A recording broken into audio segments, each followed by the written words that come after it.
Today you're next. Those were my son's words. Warm as a grave. He didn't think anyone else could hear. He leaned into my hair as they rolled my husband past us. John in that narrow hospital bed, his mouth slightly open, his hand still taped from the IVs, the wheels squeaking like old floorboards that knew our secrets. The nurse who said I'm so sorry had freckles like candle wax. I heard them. I hear everything now. The body bag zipper was just beyond my fingertip. I remember because my hand was shaking and I kept asking myself, "Don't touch it, Margaret. Don't touch it, or you'll fall right in after him." "Mom," Daniel said louder, rehearsed sorrow smoothing his face as a neighbor approached. "We'll take care of you. Right, Amber?" Amber nodded. Mascara immaculate. She hugged me so carefully she didn't crease her coat.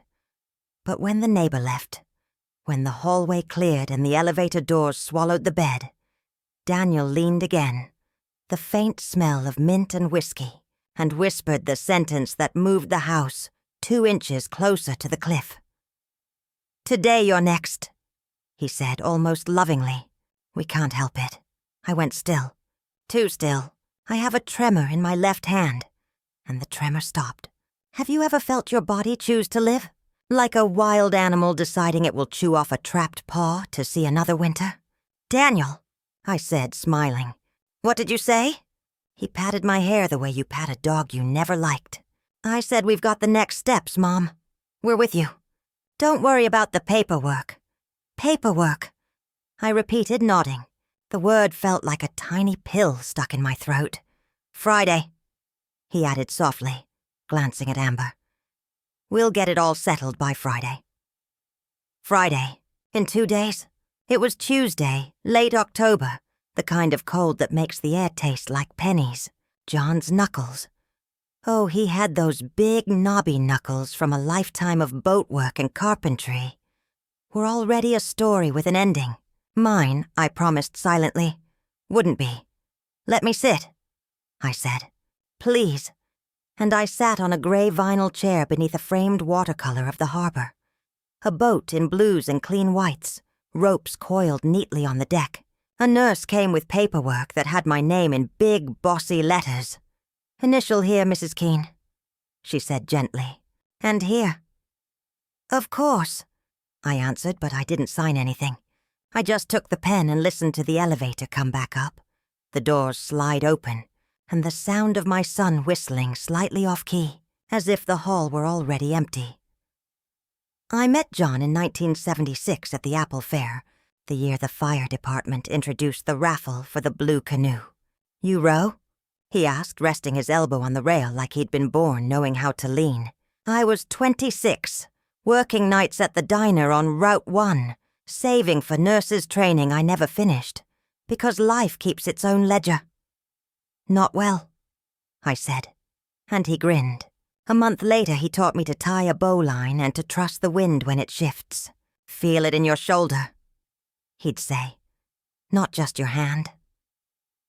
He proposed with a ring that had belonged to his mother, Margaret too, and he said we'd name our first daughter after me. We didn't.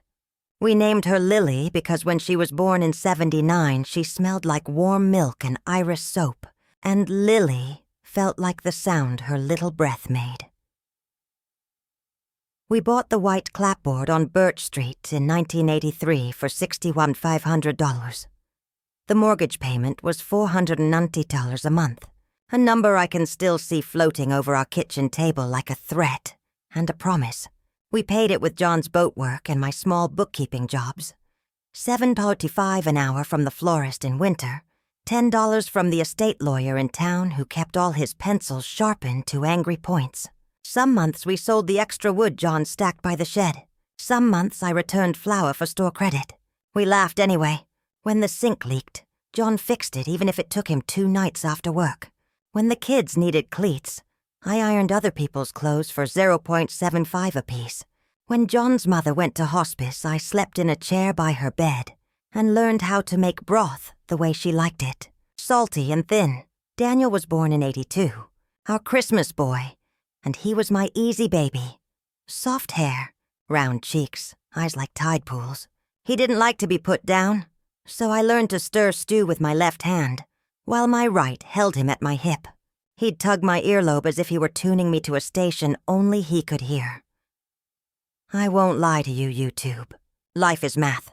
It's $700 rent for Lily's first tiny apartment in 2001. It's $2,450 for the second-hand Subaru.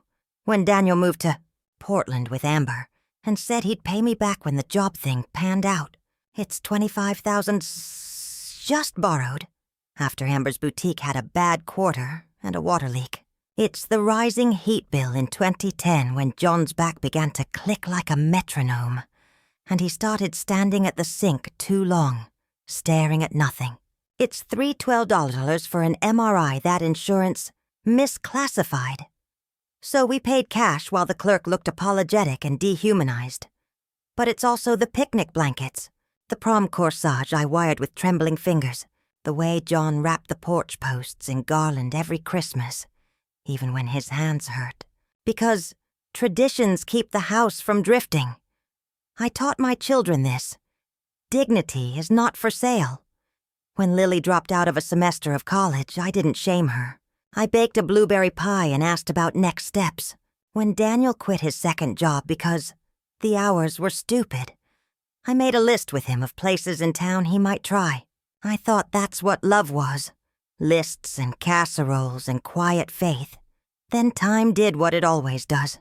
It chewed us and spit out something smaller. John turned 68 and grew tired. He didn't say pain. He said tired. He said, just need a day. The way men say, storm coming, when they don't want to admit they're already wet. By 70, he napped sitting up. I pressed my ear to his chest at night and counted the beats. My own heart learned the rhythm of watching, and the children came home less. There were reasons. There are always reasons. Work, gas prices, the way we said the wrong words on the phone, Amber's tone that turned questions into verdicts. Are you sure that's what the doctor said, Margaret? I kept the house. I kept the garden. I kept receipts like prayers folded in a Bible. And I kept forgiving small things because small things didn't bleed. But the debts were not small. Not from Daniel. Not anymore. He'd stopped repaying even the $75 here, $120 there. He'd come cheerful, asking for just a float till Friday. Friday became a fog. Then one afternoon, while taking a tin of molasses cookies to the church sale, I overheard Amber at the florist, my old winter job, talking too loudly on her cell. He needs 25 by Friday, or the loan guy starts calling me. I'm not playing this again. 25. $25,000, I learned. Gambling. It had the taste of cold iron in my mouth. The next week, John fell in the workshop. Not far. He sat down hard, he said, laughing it off. But that night he looked at me and I saw something unwritten in his eyes. Feels different, he whispered. Don't tell the kids. Don't make a fuss. Of course, I said. But the next morning I called the doctor myself. December came early that year. The wind came off the bay and shook the windows. We put up the tree and John told the same story about a snowstorm in '85 when we sledded down Birch Street on a rubber mat because the kids took the sled to a sleepover. We laughed. He coughed. I brought him tea. 2 weeks later, John was gone. Heart, they said. Complications. Medicine with names like spilled Scrabble tiles. Papers thrust into my hands with signature lines that looked like exits. And Daniel's whisper, like a thread drawn through my skin. Today you're next. Mom. Daniel said 2 days after the funeral. We should help you with the papers. It's confusing at your age. My age. I repeated, stirring soup. How old am I again? He laughed, like I was adorable for being alive. You know what I mean. There's the insurance, the house title, Dad's IRA. Amber can bring by a power of attorney form to make stuff easier. Just temporary, so you don't have to worry. Temporary, I echoed. I put bowls on the table. Soup. Amber smiled too bright. Smells homey, I said. I handed her a spoon. Careful. It's hot. They ate and I watched them. Every 2 or 3 paragraphs of my life now have a line of dialogue. I narrate to stay real. Where's Lily? Daniel asked. Working, I said. She texted. She'll stop by later. Amber set her spoon down. Daniel's concerned about the utilities, Margaret. And the escrow. These companies can take advantage. I know numbers, I said softly. I've known numbers all my life. She smiled with all her teeth. Of course. They left with a stack of mail I pretended I didn't notice. After they were gone, I made a list. Call insurance. Call lawyer. Find John's file. I made tea and sat alone and listened to the old house breathe. Widowhood is a tunnel. The first days you think you can't stand the echo of your own steps. The next morning, Amber arrived with a man named Todd. He had hair gel and a smooth folder with my name typed wrong. Just routine, he said, sliding the guardianship petition across my kitchen table like a placemat. It's common as folks age. I'm grieving, not dying, I answered. Daniel laughed as if I'd told a joke. Mom, please. It's just to help with decision-making. You get overwhelmed. Like with Dad. I looked at the petition. It said I was confused, at risk, unable to manage finances. It cited observable disorientation at the hospital, where I hadn't signed because my hand wouldn't stop shaking. Who wrote this? I asked. Todd flipped a page. A concerned family member. Family, I repeated. Which one? Amber smoothed the table runner. Let's not be adversarial. We're all trying to support you. Support, I said. Friday is good. Daniel added quietly, eyes on me. We can file by Friday. There it was. Friday like a closing door. After they left, I cried in the laundry room where the hum of the dryer forgave me for being weak. Then I pulled out the coffee can from behind the flour canister, behind the old birthday candles, behind my mother's recipe card for gingerbread. Inside was $1,840 in mixed bills. Emergency, John had called it, winking. Someday we'll want a foolish day. I didn't want a foolish day. I wanted a witness. At 3 o'clock I walked, hat down, scarf up, to the library. Are you still doing the computer classes? I asked Ms. Rivera. I keep seeing the flyer. Tech tutors for seniors. We are, she said, smiling. We've got a new volunteer, actually. Retired Navy, very patient. Could I meet him? That's how I met Mr. Cole. Graybeard, hands like he'd built things that didn't float. He shook my hand and looked me in the eyes without looking through me. What are we learning, Mrs. Keene? He asked. To not be made into a ghost, I said. He blinked once. Then he nodded. I can teach that. I didn't tell him everything. Not at first. I told him I needed help, organizing files and setting up the cloud. He came to the house that afternoon, carrying a worn messenger bag that smelled faintly of sawdust and peppermint. We'll make a plan, he said. Step 1, cameras. If you're right, the truth will walk into the lens. If you're wrong, those who love you will just look like they love you. I might be wrong, I said. I hope I am. He studied my face. I hope you are too. We installed 2 small cameras, one disguised as a kitchen clock, one in a wicker basket on the hall table aimed at the front door. A third sat on the bookshelf facing the dining room, its little eye hidden behind a row of Reader's Digest condensed books from the 80s. Motion activated, he explained. Encrypted to a USB. We'll rotate them daily. Is this legal? I asked. In your own home? He said lightly. You're protecting your property and person. And if anyone tries to file guardianship based on lies, we'll want facts. He paused. Also, get a lockbox for your medications. And no food or drink you didn't prepare. Not until this ends. My stomach turned just hearing it. You think? I think men with $25,000 due by Friday panic, he said gently. And panicked people do ugly math. I called the insurance company myself. I asked about the policies. John's old life insurance from the shop, my little one through the church. There's been a recent beneficiary change request, the woman said, frowning through the phone. but it's incomplete." My hand went cold. "And, ma'am?" "There was an online attempt to reroute mailing addresses to a P.O. box. It failed our verification." "What box number?" I asked, keeping my voice flat. She read it. I wrote it down and underlined it twice. That night, Lily came, cheeks pink from the cold. She set her bag down and held my hands, not patting, not smoothing, just holding. "I heard Daniel at the hospital," she whispered. I wasn't sure at first. I thought, grief. But then Amber called me this morning and asked me to sign a letter. For the guardianship. Just to keep Mom safe. Lily's eyes filled. "She said you'd wondered." "I sat on a chair," I said. "I know." She squeezed. "I told her I'd think about it." "Good," I said. "Keep thinking." "We'd never hurt you," Lily said. "You know that, right?" I did know. And yet fear is a candle in a curtained room. The curtains themselves look like flames. The next day, Amber arrived with forms again, in my kitchen, the camera ticking softly in the clock. She laid out power of attorney, healthcare proxy, and a letter asserting I consented to Daniel, assisting with all accounts.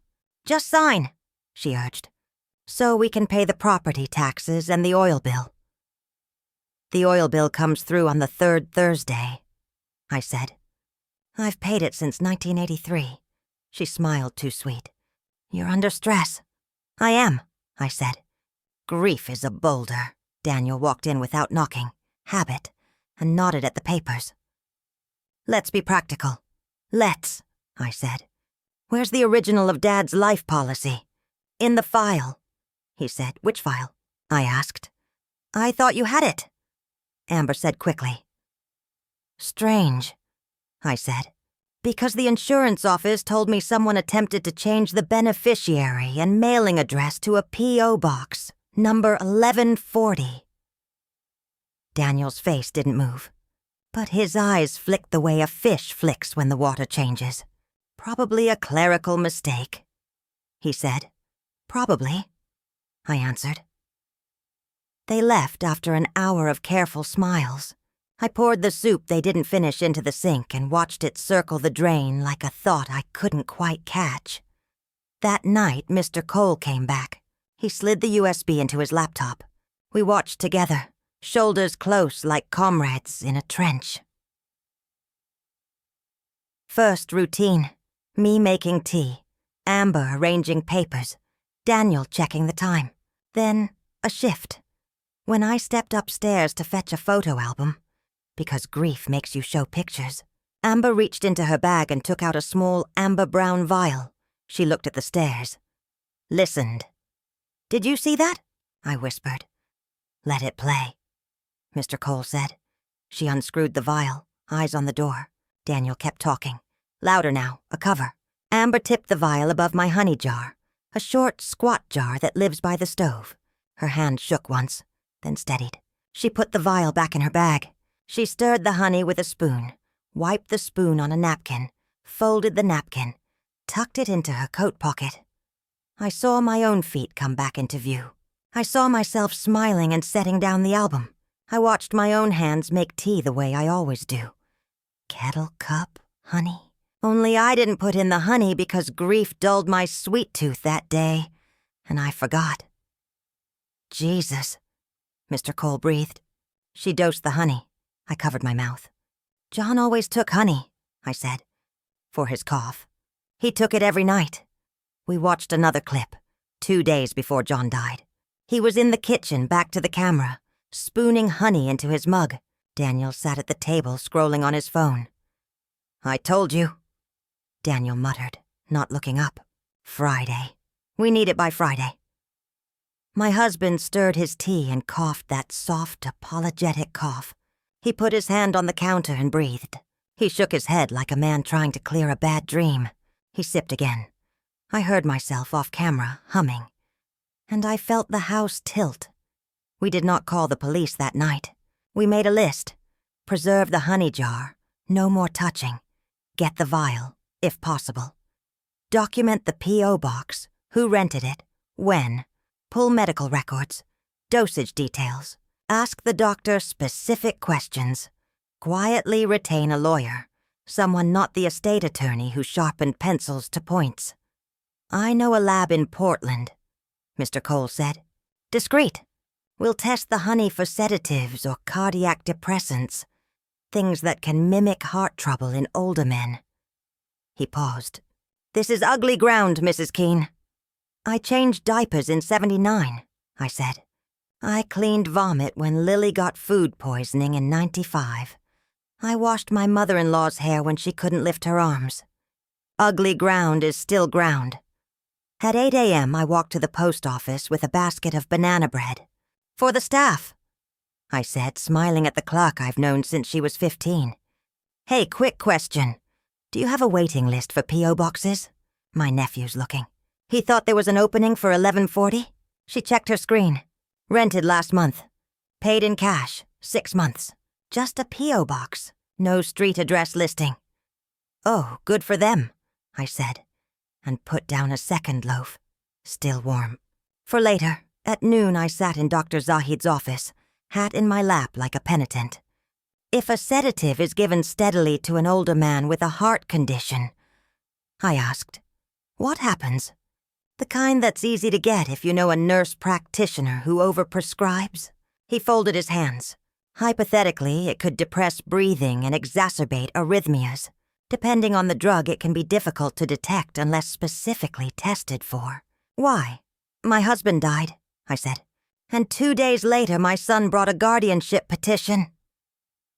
He looked at me a beat too long. I'm sorry, he said.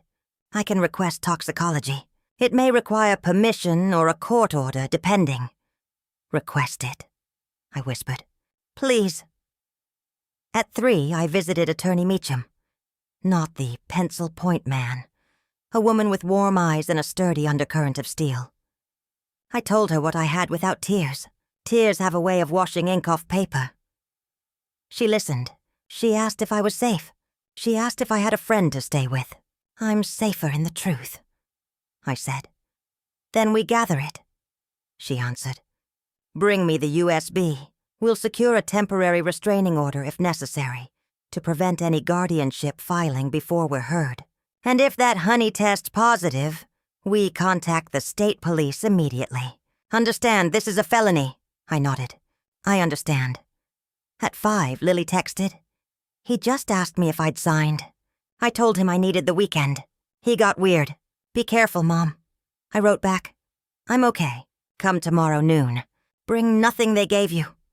At 7, the lab in Portland called Mr. Cole. He put the phone on speaker. We found zolpidem in the honey at a concentration inconsistent with normal use, the text said. Also propranolol. That combination in an older person with heart issues is dangerous. My stomach went cold, then hot. Can you put that in writing? I asked. Yes, ma'am. We'll have a certified report by morning, the text said. And ma'am, I'm sorry for your loss. I hung up and sat very still in the kitchen chair where John used to fix the wobbly leg with a folded matchbook. I ran a finger over the groove he carved years ago when he cut bread too close to the edge. The house knew everything. The house had been listening. At 9, a message pinged on my phone from an unknown number. Don't drink anything they bring. Put the honey somewhere cold. Trust the man with the beard. Mr. Cole read it over my shoulder and raised an eyebrow. Anonymous friend? He asked, my guess? I said. The clerk at the post office has a cousin at the lab. In a town like ours, secrecy is a contest no one wins. He smiled just a little. Then let's move fast. Thursday morning. A neighbor, Mrs. Ellis, knocked.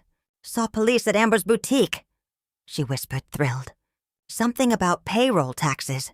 They were very polite, though. She peered past me. You okay, Maggie? I am, I said. I will be. At 11 a.m., Daniel arrived alone. He smelled like stale coffee and stress. You can be difficult, you know that? He snapped. I'm trying to help. You're making it hard. Difficult, I repeated. Daniel, where were you Monday night? He blinked. What? Where were you? I said again. Home, he said, with Amber. My mistake, I replied pleasantly. I had the wrong night, he paced. We just need signatures, Mom. The bank's riding me. The bank's riding us. If you don't sign, they freeze Dad's account. The IRA has time-sensitive things, penalties. It's complicated. Then bring me Attorney Meacham's advice in writing, I said. I won't sign without counsel, he snorted. She's a shark.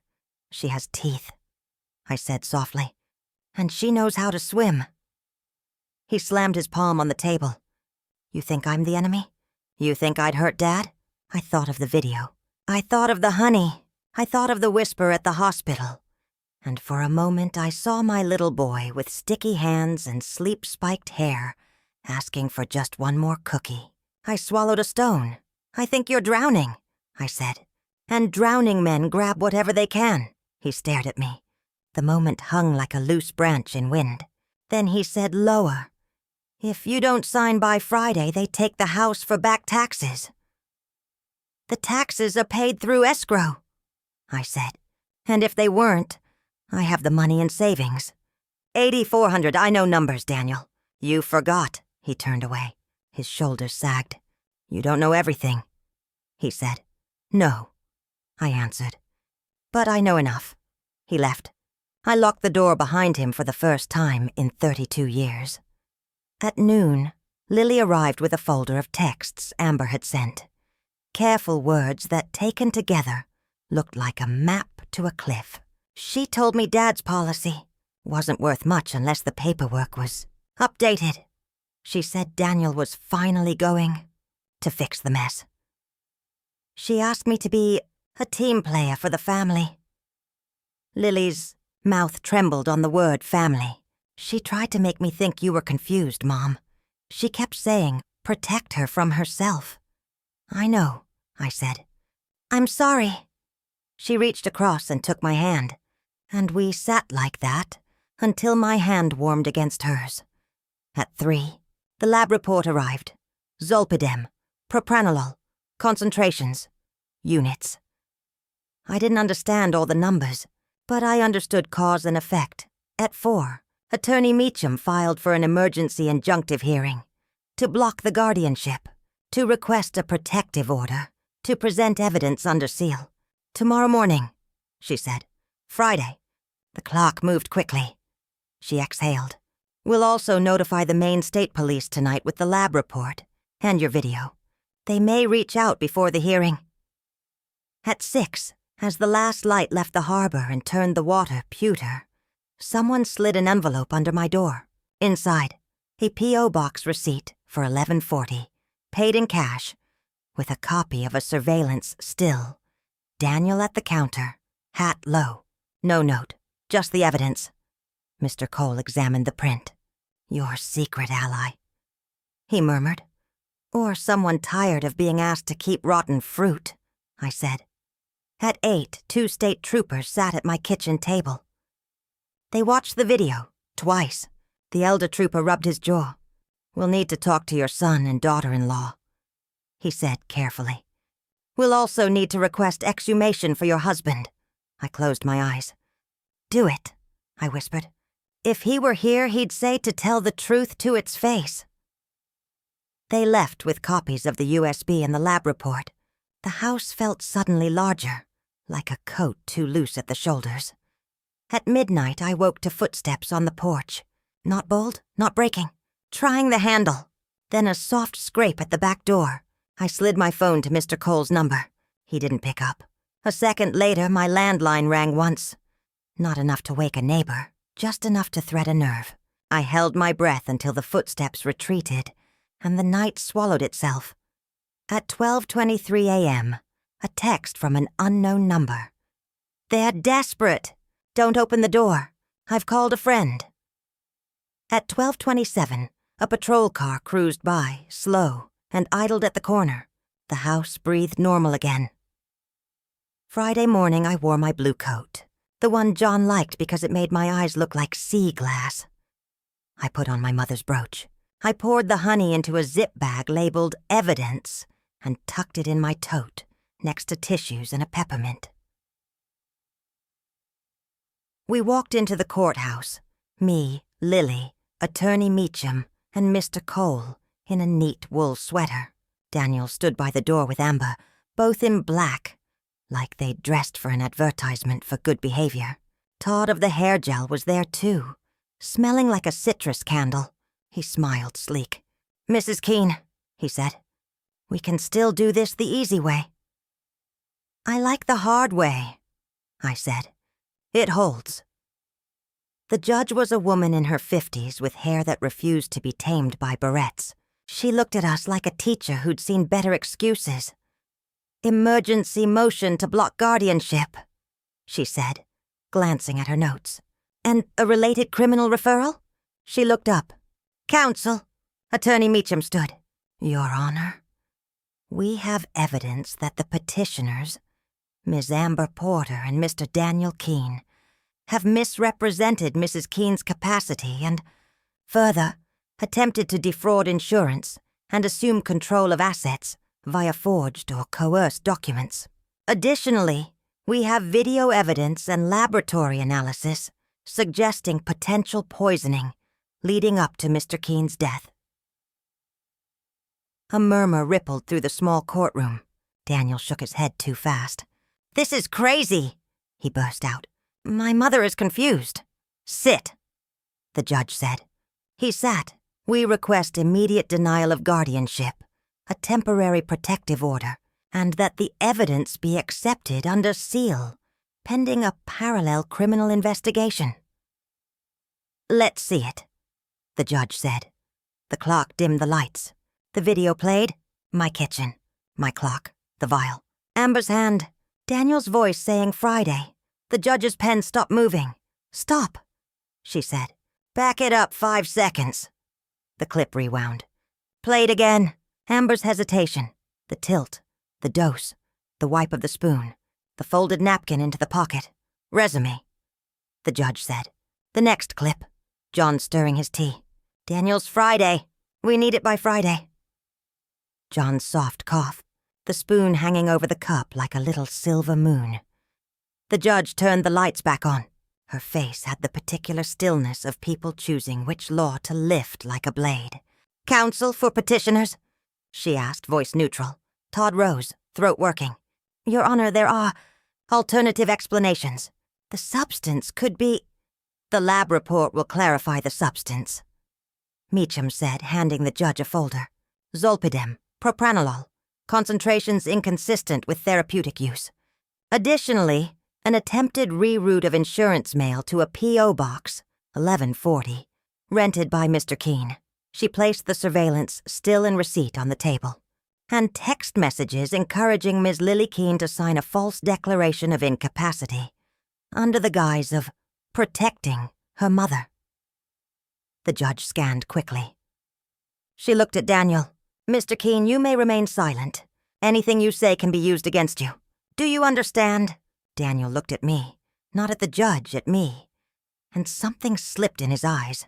He wasn't a monster. He was my son, who had found a monster and borrowed its teeth.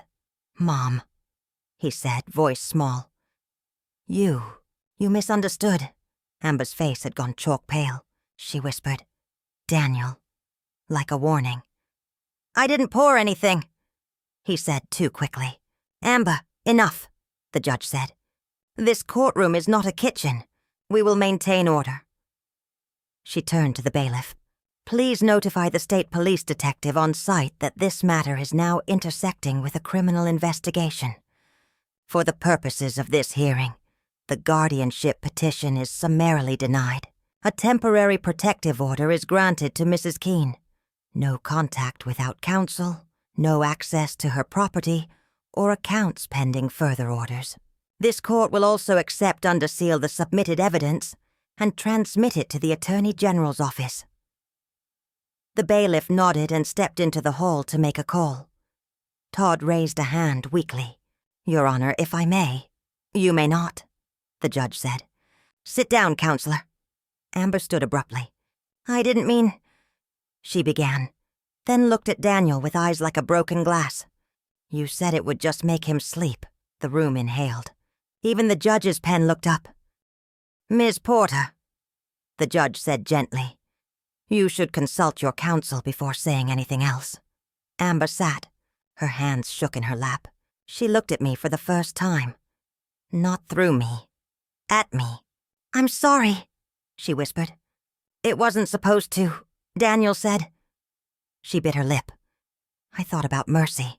I thought about the October sun on the harbor, and how forgiveness is not the same as forgetting. I thought about John's laugh and the way he'd always say, we're all one step from stupid. When a neighbor did something reckless, I thought, I am not the one to absolve you, but I am the one to tell the truth about you. The door opened. A state police detective walked in. Broad-shouldered, careful eyes. He conferred with the judge at the bench for a minute. The judge nodded, then addressed the room. At the request of the Attorney General's office, she said, Mr. Daniel Keene and Ms. Amber Porter are to accompany Detective Harrow for questioning, related to the death of John Keene. You are not under arrest at this moment. You are being asked to cooperate. Counsel is advised to be present. Daniel's mouth twisted. This is insane, he muttered. Mom, tell them what? I asked quietly. That I imagined the taste of honey? That the camera lied?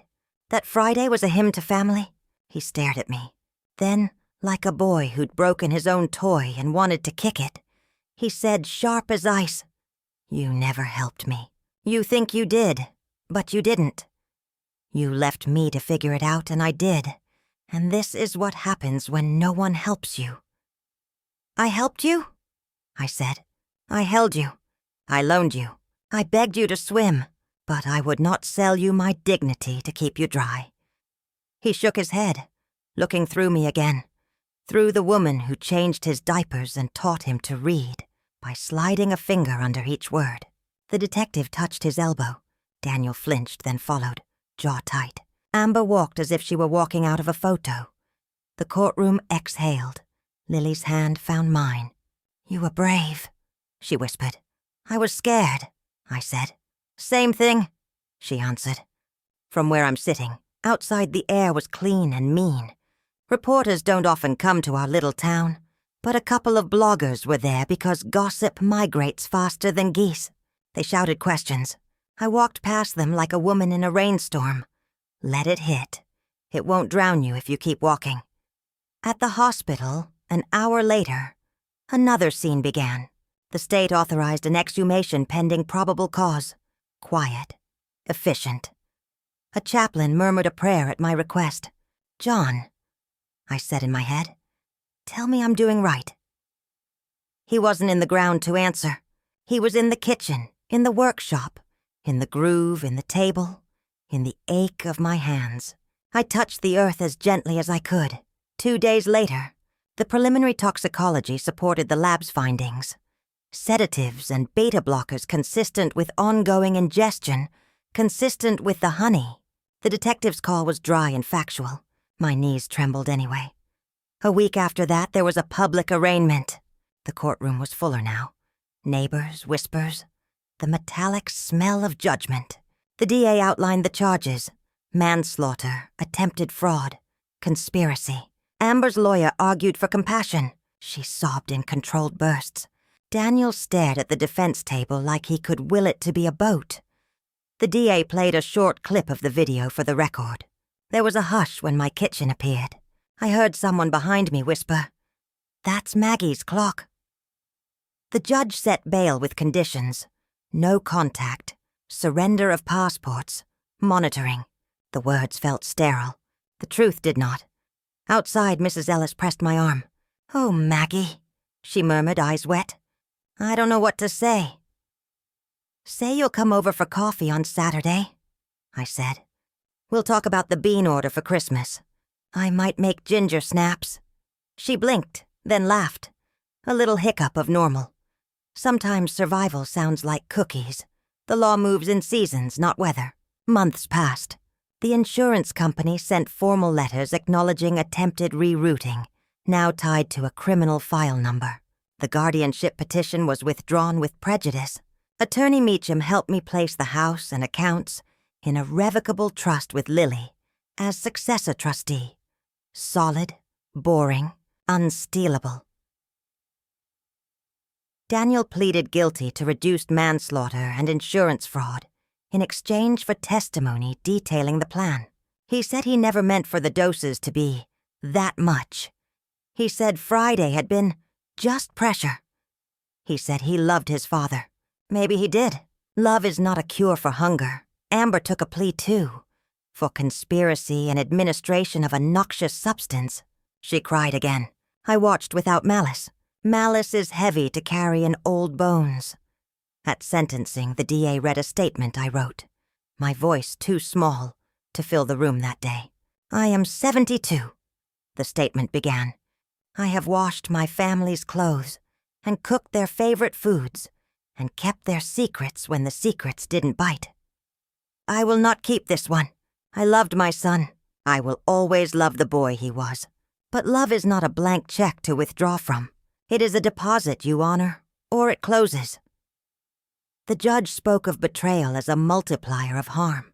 She spoke of the loneliness of aging and the gaslighting that masquerades as care.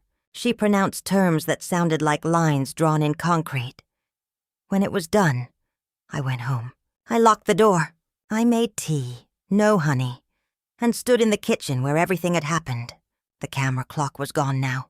I'd asked Mr. Cole to take it. I kept the groove in the table. Lily moved in with me for a while. Then not. She kept her own rhythm and brought it to mine. We built new rituals. On Tuesdays, we played cribbage. On Fridays, we walked to the harbor and watched the black-backed gull that always threatens the smaller ones. We name him Greed. And when he swoops, we say softly, "Not today." Neighbors became a chosen family. Mrs. Ellis brings me marmalade that is far too bitter. I eat it on toast with butter and make a face that makes her laugh her hiccup laugh. The librarian, Ms. Rivera, saves me new mysteries. Children at church call me Grandma Maggie and beg for a second cookie. I say, 1.5, because I am merciful but not foolish. And Mr. Cole? He stopped being Mr. Cole. He is Jack now. We go to the flea market and he holds my purse when I try on a coat I won't buy.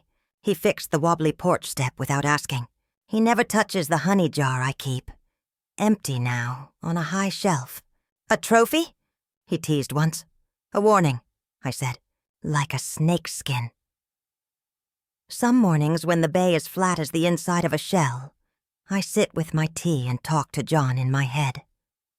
I tell him about the new roof estimate, 11,900, about Lily's promotion, 2,500 raise, about the neighbor boy who mows my lawn and pretends he doesn't like the lemonade I bring him. I tell him I danced a slow shuffle with Jack in the kitchen and didn't cry until after. Old age is not weakness, I whisper to the empty room. It is wisdom and strength dressed in soft shoes. I keep my recipes. I keep my dignity. I keep my keys on a hook by the door where I will always find them. Sometimes, at night, I hear that hallway again. The wheels of the hospital bed. The zipper's threat. The whisper. Today you're next. When I do, I stand up. I turn on the porch light. I open the door to the cold air and I say into the dark, "Not today, Daniel. Not ever again." Then I close the door, lock it, and go back to bed. If you're still with me, thank you for listening to an old woman's long road. If you're younger than me, hear this. Pay attention. When people start saying, "It's just paperwork," read every line. When someone calls you confused because you won't hand them the keys to your life, ask yourself who benefits from your confusion. The truth hurts. Lies kill the soul. I don't know what you would have done in my shoes. I hope you never have to find out. But if you loved someone who became your wolf, would you still open the door? Tell me in the comments. Tell me your story. And if this helped you feel less alone, if it made you braver, please like, subscribe, and share it with someone who needs a hand to hold while they tell their own truth. Because sometimes survival just sounds like cookies and a locked door. Morale. True family is not defined by blood. but by love and respect. Old age is not weakness. It is wisdom and strength.